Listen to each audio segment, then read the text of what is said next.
Good evening to all of you. Today in this lecture we are going to discuss factorization and defactorization. Okay. First we are going to discuss the first formula for the factorization defactorization. So it is for the factorization 2 sin A into cos B. It is defined as sin A plus B plus sin A minus B. Already we have proved this formula 2 times sin A into cos B. बघा इथे right hand side आपण घेऊयात आधी sin A plus B plus sin A minus B. So we have used the compound angle formula for the sin A plus B as well as for the sin A minus B. Sin A plus B काय तो sin A cos B plus cos A sin B आणि हा sin A minus B काय येणार sin A cos B minus cos A sin B. इथं बघा हा cos A sin B आणि हा पण cos A sin B दोन्ही सेम आहेत. साइन दोघांना अपोजिट आहेत म्हणजे दोन्ही आपण कॅन्सल करू शकतो ते दाखवलं आहे. म्हणजे काय शिल्लक राहील sin A cos B sin A cos B हे दोन्ही टर्म सेम आहेत त्यामुळे काय येणार हे 2 टाइम्स येतील 2 times sin A into cos B. Okay. Similarly आपण सेकंड फॉर्म्युला डिफाईन करूयात 2 cos A into sine B. हा फॉर्म्युला आहे तो sin A plus B minus sin A minus B. बघा तुम्ही एकतर 2 times sin A into cos B जर formula जर लक्षात ठेवलात तर 2 times cos A into sin B लक्षात ठेवण्याची गरज नाही आहे. लक्षात ठेवा. तसंच आता दोन कॉसम बघा हा फॉर्म्युला कधी अप्लाय करायचा हा सगळ्यात महत्त्वाचा क्वेश्चन आहे. दोन जर रेशो जर असतील कॉसचे दोन रेशोज असतील ट्रिग्नोमेट्रिक रेशोज आणि कॉस किंवा दोघांचं मल्टिप्लिकेशन असेल दोन कॉसचे ट्रिग्नोमेट्रिक रेशोज आहेत हे दोन्ही अँगल डिफरंट असतील आणि ह्यांचं जर मल्टिप्लिकेशन असेल आणि त्याला जर 2 टाइम्सनी जर किंवा 2नं जर मल्टिप्लाय केलं असेल तर हा फॉर्म्युला तुम्ही यूज करू शकता 2 cos A into cos B. Similarly 2 sin into sine cos Bचा फॉर्म्युला आपण कधी अप्लाय करणार साइन आणि कॉसचं मल्टिप्लिकेशन असेल आणि त्याला जर 2नं मल्टिप्लाय केलं असेल तर तो आपण तिथं 2 sin इंटू cos Bचा फॉर्म्युला यूज करणार आहे. तर 2 cos A इंटू cos Bचा फॉर्म्युला काय cos A plus B plus cos A minus B. ह्याचं पण प्रूफ मी इथं दिलं आहे तुम्ही बघू शकताय. तसं आपण 2 sin A इंटू साइन बी बघूयात. म्हणजे दोन साईनचं मल्टिप्लिकेशन असेल त्याला 2नं मल्टिप्लाय केलं असेल तर हा फॉर्म्युला यूज करा. कसं येणार हा cos A minus B minus cos A plus B. Okay. अच्छा लेक्चरला पण ऑलरेडी मी डिस्कस केले सगळे फॉर्म्युले. नंतर आपण सी डी फॉर्म्युलेज बघूयात. ठीक आहे. बघा sine C plus sine D दोन साइन ट्रिग्नोमेट्रिक रेशो आहेत साइन. ठीक आहे. इथे साइन आहे इथं पण साइन आहे आणि दोघांच्यामध्ये जर प्लस असेल दोन साईनच्यामध्ये प्लस असतील हे अँगल दोन्ही डिफरंट असतील तर एक फॉर्म्युला काय येणार 2 times sine C plus D divide by 2 into cos C minus D divide by 2. तसं similarly sine C minus sine D आहे तो काय येणार 2 sine C minus D divide by 2 into cos C plus D divide by 2. बघा दोन साईनच्यामध्ये plus असेल तर इथं बघा साईनला प्लस आलेला आहे. दोन साईनच्यामध्ये जर मायनस असेल तर साईनला इथं मध्ये मायनस आलेलं आहे. लक्षात ठेवा तुम्ही. ओके. नंतर कॉस सी प्लस कॉस डीचा फॉर्म्युला काय 2 cos C plus D divide by 2 into cos C minus D divide by 2. हे दोन्ही काय तर अँगल्स असतील लक्षात ठेवा 30 किंवा इथं 45 डिग्री असेल काही पण हे अँगल्स असतील. आणि finally cos C minus cos D याचा फॉर्म्युला काय minus 2 times sign C plus D divide by 2 into sine C minus D divided by 2. पुस्तकामध्ये D minus C divide by 2 आहे त्यावेळेस इथं प्लस साईन आहे. इथं वर आपल्याकडे सगळ्या फॉर्म्युल्यामध्ये C minus D C minus D C minus D आहे त्यामुळे इथं D मायनस C घेण्याच्याऐवजी मी काय घेतलं C मायनस डी घेतलेलं आहे आणि इथं मायनस साईन दिलं हे लक्षात ठेवा. ह्याप्रमाणे आपण फॅक्टरायझेशन डिफॅक्टरायझेशनचे सगळे फॉर्म्युला डिस्कस आत्ता जस्ट आपण केलो. ठीक आहे. तर याच्यावर आपण एक्झाम्पल बघूयात. ओके. आपण फर्स्ट एक्झाम्पल बघूयात. क्वेश्चन कसं आहे बघा 2 sin 40 into cos 10 which is equal to sine A plus B sine A plus sine B दिला आणि क्वेश्चन काय आहे इथं find value of A and B म्हणजे इथले जे अँगल्स आहेत ए आणि बी हे आपल्याला फाइंड आउट करायचं आहे. तर बघा 2 sin इंटू कॉस आपल्याला दिलेलं आहे म्हणजे साइन आणि कॉसचं मल्टिप्लिकेशन आहे आणि त्याला 2नं मल्टिप्लाय केलं आहे. असं जर दिसत असेल तुम्ही हा फॉर्म्युला यूज केलं पाहिजे. ब्रॅकेटमध्ये दिलं बघा मी 2 sin इंटू कॉस बी आणि याचा फॉर्म्युला आपण आता जस्ट डिस्कस केलं. कसं येणार फॉर्म्युला साइन ए प्लस बी म्हणजे दोन्ही अँगल ॲड करायचे आहेत प्लस साइन ए मायनस बी हे दोन्ही अँगल सबट्रॅक्ट करायचं आहे. इथं बघा नीट ऑब्झर्वेशन जर केला तर एची व्हॅल्यू किती आहे तुमच्याकडे इथं ए इज इक्वल टू 40 आणि बी इज इक्वल टू 10 आहे. तर या फॉर्म्युल्यामध्ये आपण काय करूयात A is equal to 40 put करूयात आणि B is equal to 10 put करूयात. तर काय येणार बघा 2 sin 40 into cos 10 is equal to sine. आता बघा मी डायरेक्टली 50 लिहिलं आहे. 50 कसं आलं इथं वर इथं तुम्ही बघू शकताय sine 40 plus 10 plus sine 40 minus 10 म्हणजे हा फॉर्म्युला मी अप्लाय केला. लक्षात ठेवा ए म्हणजे 40 आणि बी म्हणजे आपल्याकडं 10 आहे तर पुट करूया फॉर्म्युल्यामध्ये A is equal to 40 B is equal to 10 put करूयात. A is equal to 40 B is equal to 10 put करूयात. तर साइन 50 प्लस साइन 30 येईल. आता बघा ह्याची व्हॅल्यू आपल्याला दिलेलं आहे क्वेश्चनमध्ये. ह्याची व्हॅल्यू किती दिली आहे प्रश्नात त्यांनी साइन ए प्लस साइन बी दिलेलं आहे क्वेश्चनमध्ये. ओके.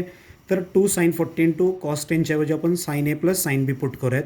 जर आपण दोन्ही बाजूला जर इक्वेट जर केलं हे दोन्ही बाजू इक्वेट म्हणजे काय बघा इथं साइन आहे इथं पण साइन आहे. इथं एच्या ऐवजी किती आलेलं आहे 50 आलेलं आहे म्हणजे एची व्हॅल्यू किती असायला पाहिजे 50 असायला पाहिजे. इथं प्लस आहे इथं पण प्लस आहे, इथं साईन आहे, इथं पण साईन आहे, इथं बी आहे, बीच्या ऐवजी 30 आलेलं आहे, तर बीची व्हॅल्यू किती असायला पाहिजे 30, म्हणजे ए इज इक्वल टू 50 येणार आणि बी इज इक्वल टू 30 येणार. ठीक आहे. पुढचा आपण एक्झाम्पल बघू. इव्हॅल्युएट, ही व्हॅल्यू आपल्याला इव्हॅल्युएट करायची. Sine 99 minus sine 81 degree. आपण सी डी फॉर्म्युलेच बघितलेत. Sine C minus sine D, बघा इथं लिहिलं सुद्धा मी. हा कोणासारखा दिसतोय, sine C minus sine D सारखा दिसतोय. तर साईन सी मायनस साईन डीचा फॉर्म्युला काय येतो इथं 2 टाइम्स साईन, बघा इथं मध्ये मायनस असेल तर इथं साईनला C minus D divide by 2 येणार आणि कॉसला C plus D divide by 2 येतो. तर सीची व्हॅल्यू किती आपल्याकडे 99 डिग्री आहे आणि डीची व्हॅल्यू किती आहे 81 डिग्री आहे. तर आपण इथं पुट करूयात फॉर्म्युल्यामध्ये 2 ॲज इट इज. हे बघा सी म्हणजे 99 minus 81 divide by 2, 99 plus 81 divided by 2. Okay, 2 as it is. हा 99 मायनस 81 जर केला तर 18 येईल डिवाइड बाय 2, म्हणजे तो 9 डिग्री येईल. 99 प्लस 81 जर केला तर 180 येईल. ह्या 180ला जर 2 डिवाइड केला तर 90 डिग्री. बघा 2 1 जा 2, 2 9 जा 18 आणि हा 0 ॲज इट इज, म्हणजे कॉस 90 डिग्री येईल. आणि आपल्याला माहीत आहे की कॉस 90 शून्य असतो आहे, म्हणजे कॉस 90 डिग्रीची व्हॅल्यू 0 पुट करूयात. 0 इंटू ही टोटल क्वांटिटी केलं तर आन्सर किती येणार 0, म्हणजे साईन 99 मायनस साईन 81 ह्याची व्हॅल्यू किती आलेली आहे 0 आलेली आहे. ठीक आहे. आपण पुढचं एक्झाम्पल बघूयात. नेक्स्ट एक्झाम्पल बघूयात. Express 4 cos 30 into sine 20 as the sum or difference of trigonometric ratios. बघा त्याने काय सांगितलं आहे की कॉस 30 आणि साईन 20 ह्याचा फॉर्म्युला ॲप्लाय करायचा आहे आणि 4 मी त्याला मल्टिप्लाय केलं. ठीक आहे. जर आपण 4चं आपण पुढं काय होणार आहे ते आपण बघूयात. पण साईन आणि कॉसचं मल्टिप्लिकेशन आहे, तर आपल्याला इथं फॅक्टरायझेशनचा फॉर्म्युला कुठला यूज करू शकतो आपण 2 साईन ए इंटू कॉस बीचा आपण इथं फॉर्म्युला अप्लाय करू शकतो. बघा आपण कसं लिहिता येईल आपल्याला. हा 4 त्यांनी काय सांगितलं आहे ह्या क्वांटिटीला एक्सप्रेस करा. काय सांगितलं आहे sum or difference of trigonometric ratios. Trigonometric ratios म्हणजे काय आपल्याकडे साईन कॉस टॅन जे आहेत त्या कॉम्बिनेशनमध्ये ह्याला लिहायचं आहे. मग आपल्याकडे साईन आणि कॉसचा मल्टिप्लिकेशनचा फॉर्म्युला आहे तो आपण अप्लाय करूया तिथं. ठीक आहे. तर बघा 4 साईन 20 इंटू साईन कॉस 30 ह्याला मी कसं लिहिलं बघा. ह्या 4ला मी काय करतो 2 इंटू 2 लिहितो आहे.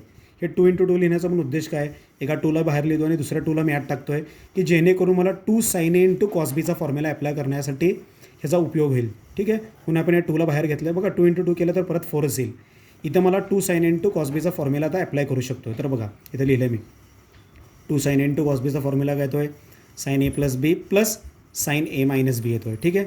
तर बघा ह्या दोघांना जर तुम्ही कम्पेअर केलात, ह्याला आणि ह्याला जर कम्पेअर जर केलात तर एची व्हॅल्यू किती आपल्याकडे 20 आहे आणि बीची व्हॅल्यू किती आहे 30 आहे. तर पुट करूयात आपण. एच्या ऐवजी 20 पुट करा आणि बीच्या ऐवजी 30 पुट करा. तर काय येणार हे हा 2 बाहेरचा इकडचा 2 आणि या फॉर्म्युल्यातला 2 ह्या दोघांमध्ये हे करू नका तुम्ही, कन्फ्यूज होऊ नका. ठीक आहे. हा पूर्ण फॉर्म्युला आपल्याला 2 साईन इंटू कॉसबीचा पूर्ण फॉर्म्युला अप्लाय करण्यासाठी हा 2 लागणार आहे आणि हा 2 ऑलरेडी बाहेर आहे. त्या 2ला मी इथं घेतला आहे. या फॉर्म्युल्यासाठी आपण काय यूज करणार ए इज इक्वल टू 20 आणि B is equal to 30 put करूयात. म्हणजे काय येणार हा sine 20 plus 30 plus sine 20 minus 30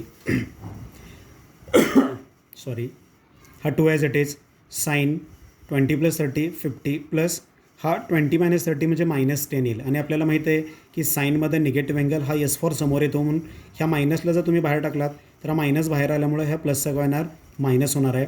म्हणजे आन्सर करणार 2 times sine 50 minus sine 10. Okay. Now this is our required answer. बघा आपण ह्याला त्याने काय सांगितलं आहे सम ऑर डिफरन्स. आपण डिफरन्समध्ये लिहिलं आहे 2 ट्रिग्नॉमेट्रिक रेशोच्या डिफरन्समध्ये लिहिलं आहे. कशाला लिहिलं आहे आपण 4 sine 20 into cos 30. Okay. Okay. आपण नेक्स्ट एक्झाम्पल बघूयात. एक्झाम्पल कसं बघा. Prove that sine A minus sine 3a divide by sine square A minus cos square A which is equal to 2 times sine A. हे आपल्याला proof करायचं आहे. आधी मी left hand side घेतो आहे. तर बघा इथं मला न्यूमरेटरमध्ये साईन ए मायनस साईन 3 आहे. इथं मला साईन सी मायनस साईन डीचा फॉर्म्युला अप्लाय करता येईल. मग इथं सीची व्हॅल्यू किती आहे ए आहे आणि डीची व्हॅल्यू किती आहे 3 आहे. तर साईन सी मायनस साईन डीचा फॉर्म्युला काय होतो 2 sine C minus D divide by 2. तर साईनसोबत मायनस काय येणार कारण इथं मध्ये मायनस आहे. इथं जर प्लस असेल तर सी प्लस डी जो आहे तो साईनसोबत गेला असता. मग काय येणार आहे cos C plus D divide by 2. सीची व्हॅल्यू किती आहे ए इथं पुट केलं आणि डीची व्हॅल्यू किती आहे 3 इथं पुट करतो आपण. ठीक आहे. म्हणजे काय येणार हा 2 sine A minus 3 divide by 2 cos A plus 3 divide by 2. तर बघा आणि इथं बघा हा डिनॉमिनेटरमध्ये जो टर्म आहे sine square A minus cos square या दोघांमधून मी मायनस साईन कॉमन काढला आहे. इथून जर मायनस साईन कॉमन काढला तर मायनस कॉस स्क्वेअरचा काय होणार प्लस कॉस स्क्वेअर होणार आणि प्लस साईन स्क्वेअरचा काय होणार मायनस साईन स्क्वेअर. असं करण्याचा पण उद्देश आहे आपण ह्याच्यामध्ये बघितलेला आहे मल्टिपल अँड सब मल्टिपल अँगल्समध्ये cos square A minus sine स्क्वेअरची व्हॅल्यू कॉस 2a आहे. ठीक आहे. हे लक्षात ठेवा तुम्ही. हे आपण सिम्प्लिफाय करूयात. ए मायनस 3a किती येणार minus 2a divide by 2. A plus 3a 4a divided by 2. हा 2 आणि हा 2 आपण कॅन्सल करून टाकूयात. हा 2 आणि हा 2 आपण कॅन्सल करून टाकूयात. इथं 2 1 जा 2, 2 2 जा 4 येईल. म्हणजे किती येणार हे टोटल 2 साईन मायनस ए इंटू कॉस 2 येईल. ठीक आहे. And divide by minus cos 2 ए. तर इथला कॉस 2 ए आणि हा कॉस 2 ए आपण जर कॅन्सल केलं तर काय शिल्लक राहील बघा. आणि ह्या साईनमधला जो मायनस आहे ह्या मायनसला मी बाहेर काढणार आहे. आणि आपल्याला माहीत आहे साईनचा जो अँगल आहे निगेटिव्ह अँगल आतला तो एस फॉर समोर येतो आपण ऑलरेडी सांगितलेला आहे. तर हा मायनस समोर येणार म्हणजे -2 साईन ए आणि हा -1 डिनॉमिनेटरमधला. तर हा मायनस मायनस काय येणार प्लस होईल आणि डिनॉमिनेटरमध्ये आपण 1 कधी लिहित नाही. म्हणजे आन्सर काय येणार 2 साईन ए आणि आपल्याला हेच प्रूफ करून दाखवायचं तुम्ही बघू शकताय. Okay. So this our right hand side. ठीक आहे. आपण नेक्स्ट एक्झाम्पल बघूया. पुढचा जो एक्झाम्पल आहे तो एक्झाम्पल बऱ्याच वेळा क्वेश्चन पेपरमध्ये विचारला असेल. तुमच्याकडे क्वेश्चन पेपर असेल तुम्हाला लक्षात येईल. प्रूव्ह दॅट क्वेश्चन आहे.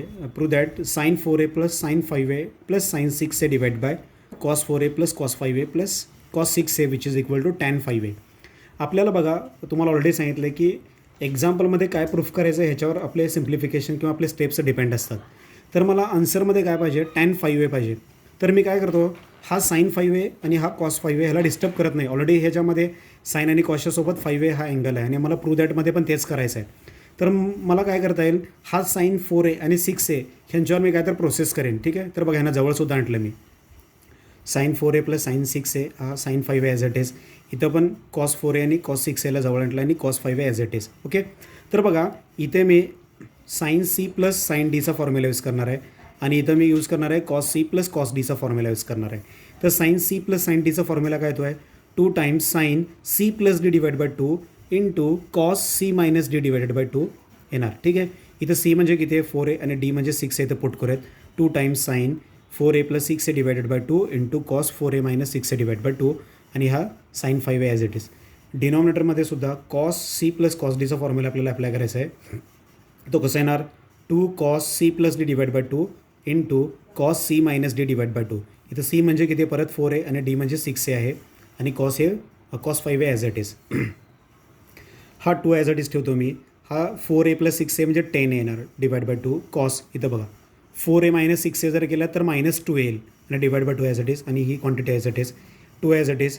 इथं कॉस 4 प्लस 6 अगेन 10 आहे divide by 2 4a minus 6a परत -2 आहे डिवाइड बाय 2.